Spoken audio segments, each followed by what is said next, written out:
प्रसाद यादव सबसे कद्दावर नेताओं में से एक हैं, वहीं नीतीश कुमार भी सबसे कद्दावर पढ़े लिखे नेताओं में से एक है, लेकिन अभी तक बिहार को एक सही सीएम नहीं मिल पाया है जिसकी बिहार को ज़रूरत है। लेकिन चिराग पासवान के विजन्स को देखकर लगता है कि एक बार तो उन्हें मौका देना चाहिए। लेकिन बीजेपी तो के साथ ही केंद्रीय पद भी दे दिया गया, जो साफ दिखाता है कि चिराग पासवान को निराश नहीं कर रही है एनडीए, बस ये कह रही है कि आप थोड़ा सा इंतजार और करिए। तो क्या लोग कह देंगे कि हम महागठबंधन में शामिल हो गए, तो उन पर आप भरोसा नहीं कर सकते हैं। लेकिन ये है कि नीतीश कुमार को आप खुद के अंदर बांध कर रखिए, और नीतीश कुमार को अगर एनडीए खुद के अंदर बांध कर रखना चाहती है तो वो तभी रख सकती है जब उनके हाथ से सीएम की गद्दी ना छीने, क्योंकि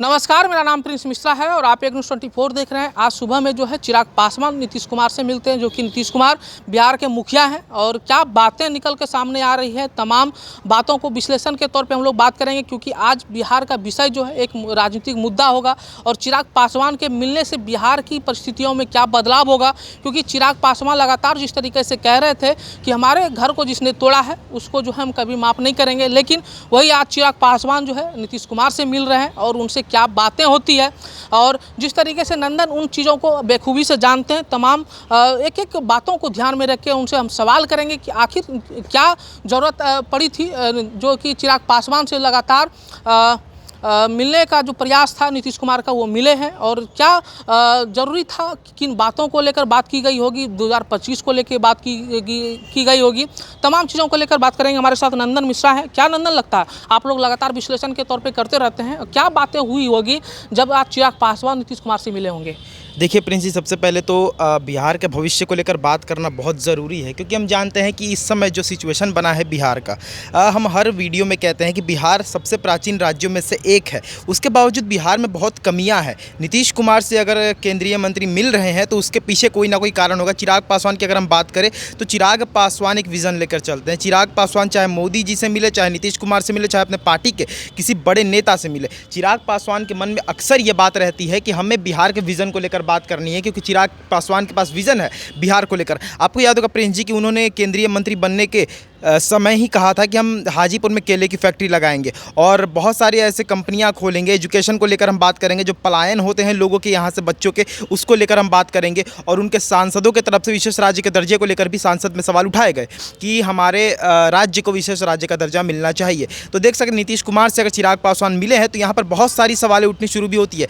ये सवाल भी उठनी शुरू हो जाती है कि क्या चिराग पासवान अगर नीतीश कुमार से मिले हैं तो क्या अपनी जिम्मेवारी को दूर रख के, कि बिहार के लोग जो चाहते हैं कि ये सीएम के फेस में हम चिराग पासवान को ही देखें, तो क्या चिराग पासवान ये यहाँ पे रोकेंगे? जिस तरीके से आप कह रहे हैं कि जिस तरीके से चिराग पासवान लोग कह रहे हैं कि 2025 में मुख्यमंत्री बनेंगे, उसको अभी हम दूसरे सवाल में ले लेंगे। तो पहला सवाल मेरा ये रहेगा कि माफ़ करिएगा, चिराग पासवान नीतीश कुमार से मिलते हैं, जो बात उन्होंने कही है सांसद में, उनके लगातार उनके सांसद भी कह रहे हैं कि बिहार को विशेष राज्य का दर्जा, फैक्ट्री लगाने की बात, क्या लगता है सचमुच में इन चीज़ों को लेकर बात की होगी, या राजनीतिक जो अभी उथल पथल हो रहा है, और इसके पहले जो है लालू प्रसाद यादव ने कहा था कि जो सावन भादो होता है उसमें राजनीति बदलेगा, क्या लगता है इन सब चीज़ों को लेकर? लालू प्रसाद यादव ने बहुत बातें कही थी, लेकिन अब तो कोई सत्य नहीं हो। हमने कहा ना कि बिहार को वही इंसान सुधार सकता है जो बिहार की कमियों को दिखाए। आपको याद होगा प्रिंस जी कि यहाँ पर जो भी मुख्यमंत्री बने हैं, चाहे नीतीश कुमार की बात करें या फिर लालू प्रसाद यादव की बात करें, उन्होंने हमेशा से वो काम जुड़वाया है कि हमने बिहार के लिए ये किया है, बिहार में कमियाँ क्या हैं उसको लेकर उन्होंने कभी बात नहीं की है। वही चिराग पासवान को देखिए तो वो कमियों को लेकर ही बात करते हैं। चिराग पासवान अक्सर ये बातें करते हैं कि जो कमियाँ हैं बिहार में हम उसको लेकर बात करें, और इसी वजह से चिराग पासवान सबसे हटकर निकलकर सामने आते हैं। आपने कहा कि चिराग पासवान जो बातें कर रहे हैं, चिराग पासवान ने जो बातें उठाई है, क्या उस पर काम होंगे? बेशक कह सकते हैं काम होंगे, क्योंकि चिराग पासवान शुरुआत से जब उनके पास कुछ नहीं था तब से वो बिहार के भविष्य को लेकर बात कर रहे हैं, और अब उनके पास एक पद है, अब उनके पास पदभार है, अब उनके पास पूरा का पूरा, ये तो वो कमियों को लेकर ही बात करते हैं। चिराग पासवान अक्सर ये बातें करते हैं कि जो कमियां हैं बिहार में हम उसको लेकर बात करें, और इसी वजह से चिराग पासवान सबसे हटकर निकलकर सामने आते हैं। आपने कहा कि चिराग पासवान जो बातें कर रहे हैं, चिराग पासवान ने जो बातें उठाई है, क्या उस पर काम होंगे?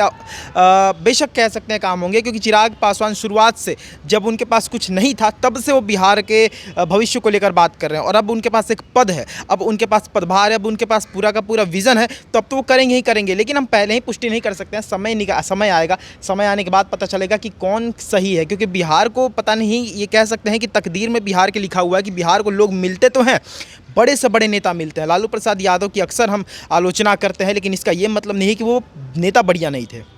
लालू प्रसाद यादव जब सदन में जाते थे तो लोगों की आवाज़ें बंद कर देते थे। लालू प्रसाद यादव सबसे कद्दावर नेताओं में से एक हैं। वहीं नीतीश कुमार भी सबसे कद्दावर पढ़े लिखे नेताओं में से एक है, लेकिन अभी तक बिहार को एक सही सीएम नहीं मिल पाया है जिसकी बिहार को ज़रूरत है। लेकिन चिराग पासवान के विजन्स को देखकर लगता है कि एक बार तो उन्हें मौका देना चाहिए। लेकिन बीजेपी तो कह रही है कि नीतीश कुमार के नेतृत्व में जो है 2025 का विधानसभा लड़ेंगे और चिराग पासवान को अभी प्रतीक्षा करनी होगी। हाँ देखिए, क्योंकि चिराग पासवान एक युवा है, ठीक है, और इतने उम्र में उन्हें एक राज्य दे देना किसी को सही नहीं लगता है, क्योंकि ये माफ़ करिएगा, नीतीश कुमार के पास तजुर्बा है, नीतीश कुमार के पास उम्र है, नीतीश कुमार के पास उन्होंने बिहार को गढ़ा है। और एनडीए में अगर वो है तो नीतीश कुमार जानते हैं कि अगर हम एनडीए में रहकर काम करेंगे, एनडीए भी जानती है कि नीतीश कुमार को खुद के अंदर लेकर अगर हम आगे बढ़ेंगे तो बहुत सारी बातें निकल कर सामने आ सकती है। नीतीश कुमार हमारे लिए कारगर साबित हो सकते हैं। नीतीश कुमार जिस तरीके से, देखिए, कितनी भी लोग आलोचनाएं करें, लेकिन रोड्स को आप देख लीजिए, ऐसा नहीं है कि सिर्फ यहाँ पर रोड टूटते हैं, रोड हर जगह टूटते हैं। लेकिन जो बिहार की डेवलपमेंट हुई है नीतीश के नेतृत्व में, बहुत ही ज़्यादा हुई। यहाँ कुछ एक उनसे कमियां रह गई है, लेकिन नीतीश के नेतृत्व में बिहार में बहुत सारे विकास भी हुए हैं। और चिराग पासवान को अगर थोड़ा सा इंतजार करवा रही है भाजपा, इसका ये मतलब नहीं है कि चिराग पासवान को निगलेक्ट भी कर रही है, क्योंकि आपने देखा होगा कि चिराग पासवान को सांसद बनने के साथ ही केंद्रीय पद भी दे दिया गया, जो साफ दिखाता है कि चिराग पासवान को निराश नहीं कर रही है एनडीए, बस ये कह रही है कि आप थोड़ा सा इंतजार और करिए। तो क्या लगता है, अगर आपने रोड की बात करी, पुल की बात करी, तो नीतीश कुमार का स्वर्णिम काल जो है 2005 से लगातार 5 सालों का कार्यकाल जो उनका जो रहा वो स्वर्णिम काल माना जाता है। उसके बाद लगातार जो नीतीश कुमार इधर उधर पलटे तो उसके बाद उनको नाम पड़ गया पलटू चाचा। लेकिन कहीं ना कहीं सवाल ये खड़ा हो रहा है कि बिहार की स्थिति अभी जो है वर्तमान में पैदा हो रही है, राजनीतिक माहौल को दृष्टिकोण से हम बात कर रहे हैं, तो क्या लग रहा है कि सचमुच में जो दावे करी जा रही है, जो लोग बड़े बड़े नेता लोग कर रहे हैं कि जो है सत्ता परिवर्तन होगा, चाचा पलटी मारेंगे? देखिए, वो तो उन्हीं पर निर्भर करता है। नीतीश कुमार पर आप भरोसा नहीं कर सकते हैं, क्योंकि नीतीश कुमार एक ऐसे नेता हैं जो कब अपना मूड बदल लेंगे, रातों रात उनका मूड बदल जाएगा। सुबह में आकर प्रेस कॉन्फ्रेंस आयोजित करके वो कह देंगे कि हम महागठबंधन में शामिल हो गए, तो उन पर आप भरोसा नहीं कर सकते हैं। लेकिन ये है कि नीतीश कुमार को आप खुद के अंदर बांध कर रखिए, और नीतीश कुमार को अगर एनडीए खुद के अंदर बांध कर रखना चाहती है तो वो तभी रख सकती है जब उनके हाथ से सीएम की गद्दी ना छीने, क्योंकि सीएम की गद्दी के लिए ही नीतीश कुमार हर चीज़ करते हैं। उन्हें यहाँ की जनता ने कुर्सी कुमार नाम भी इसीलिए दे दिया था क्योंकि उन्हें कुर्सी से कुछ ज़्यादा ही लगाव है। तो हाँ, एनडीए नीतीश कुमार को तभी अपने अंदर रख सकती है जब सीएम की गद्दी नीतीश कुमार को ही दे। और एनडीए की एक बात और आप देख लीजिए प्रिंस जी की, लेकिन जिस तरीके से कह रहे थे कि जो भाजपा भी कह रहे थे कि हम लोग जो है अपने बलबूते जो है 2025 में चुनाव लड़ेंगे, लेकिन वही जदयू के कोटे से जो मंत्री हैं रत्नेश सदा, उन्होंने कहा था कि नीतीश कुमार साथ हैं इसलिए उतना सांसद बन गए, नहीं तो वो भी 0 पे आउट हो जाते। देखिए, रत्नेश सदा ने जो भी कहा है, आप ये बात प्रिंस जी देखिए कि इस समय बिहार में मोदी फैक्टर चला है। ये कहना गलत होगा कि जो 12 सीटें जेडीयू को मिली रखी है, और नीतीश कुमार को अगर एनडीए खुद के अंदर बांध कर रखना चाहती है तो वो तभी रख सकती है जब उनके हाथ से सीएम की गद्दी ना छीने, क्योंकि सीएम की गद्दी के लिए ही नीतीश कुमार हर चीज़ करते हैं। उन्हें यहाँ की जनता ने कुर्सी कुमार नाम भी इसीलिए दे दिया था क्योंकि उन्हें कुर्सी से कुछ ज़्यादा ही लगाव है। तो हाँ, एनडीए नीतीश कुमार को तभी अपने अंदर रख सकती है जब सीएम की गद्दी नीतीश कुमार को ही दे। और एनडीए की एक बात और आप देख लीजिए प्रिंस जी की, लेकिन जिस तरीके से कह रहे थे कि जो भाजपा भी कह रहे थे कि हम लोग जो है अपने बलबूते जो है 2025 में चुनाव लड़ेंगे, लेकिन वही जदयू के कोटे से जो मंत्री हैं रत्नेश सदा, उन्होंने कहा था कि नीतीश कुमार साथ हैं इसलिए उतना सांसद बन गए, नहीं तो वो भी 0 पे आउट हो जाते। देखिए, रत्नेश सदा ने जो भी कहा है, आप ये बात प्रिंस जी देखिए कि इस समय बिहार में मोदी फैक्टर चला है। ये कहना गलत होगा कि जो 12 सीटें जेडीयू को मिली है या फिर जो बीजेपी को मिली है सीटें, वो सब जेडीयू की वजह से मिली है। नहीं, मोदी फैक्टर चला है तब जेडीयू को 12 सीटें मिली, ये हम कह सकते हैं। क्योंकि ऐसा नहीं कि नीतीश का दबदबा नहीं है, नीतीश का दबदबा बिहार में शुरुआत से रहा है, लेकिन इस समय अगर देखा जाए तो एनडीए में जब जेडीयू शामिल हुई थी, उसी वजह से जेडीयू को 12 सीटें मिली, नहीं तो मुझे नहीं लगता उतनी सीटें मिल भी पाती। और अगर जेडीयू के नेताओं का ये कहना है, मंत्रियों का ये कहना है कि जेडीयू के वजह से एनडीए सरकार बनी है, तो सरासर गलत है। क्योंकि आप अभी भी आंकड़े निकाल कर देख लीजिए कि अगर उसमें से आप 12 सीटें घटा भी दीजिएगा, 12 सीटें हटा भी दीजिएगा, तो भी बीजेपी को कोई नुकसान नहीं होता। एनडीए के पास इतनी सीटें थी कि 12 सीट नहीं भी रहते तो एनडीए अपना सरकार बना सकती थी। भले डिसीजन नहीं ले सकती थी, लेकिन सरकार बना सकती थी। लेकिन क्या, अच्छा आखिरी सवाल भी लेते हैं, सवाल में थोड़ा सा तीखा सवाल भी रहेगा कि चिराग पासवान क्या सचमुच में 2025 में एक अलग रणनीति बनाएंगे? और जिस तरीके से वो दावा कर रहे थे कि जो हमारे घर को तोड़ा है हम उसके साथ कभी नहीं मिलेंगे, उसमें नाम जो है नीतीश कुमार का भी सामने आ रहा था, तो क्या मतलब लगता है कि नीतीश कुमार से आप घुल मिल गए हैं, मिलते भी हैं? क्या लगता है 2025 में कहीं कुछ खेला उला करने का मन बना लिया है क्या चिराग पासवान? देखिए, चिराग पासवान प्रिंस जी खेला नहीं कर रहे हैं। चिराग पासवान चीज़ों को लेकर समझ रहे हैं। आप देखिए नीति जब ये रामविलास पासवान की मृत्यु हुई थी तब कौन था चिराग पासवान के? इंसान बुरा वक्त तो अपना भूलेगा नहीं ना।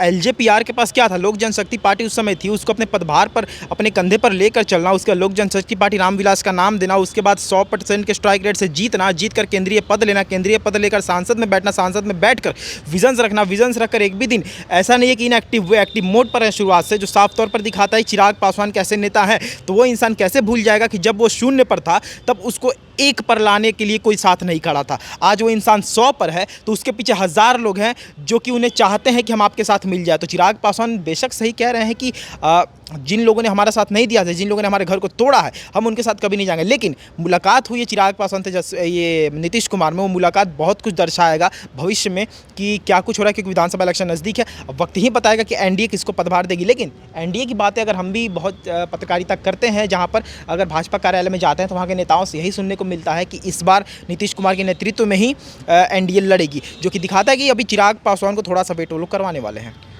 ये था आज का हम लोगों का विश्लेषण, जो कि राजनीति के लिए जो है एक बिहार के लिए जो है बहुत बड़ा एक महत्वपूर्ण विषय हो जाता है हम लोगों का चर्चा करना, क्योंकि लगातार आप लोगों का प्यार और समर्थन जो है हमारे चैनल को मिल रहा है और आपका विश्वास एक न्यूज़ 24 पर है। तो हम लोगों का भी कर्तव्य होता है कि हम आपको सटीक और सही खबर दिखाएं।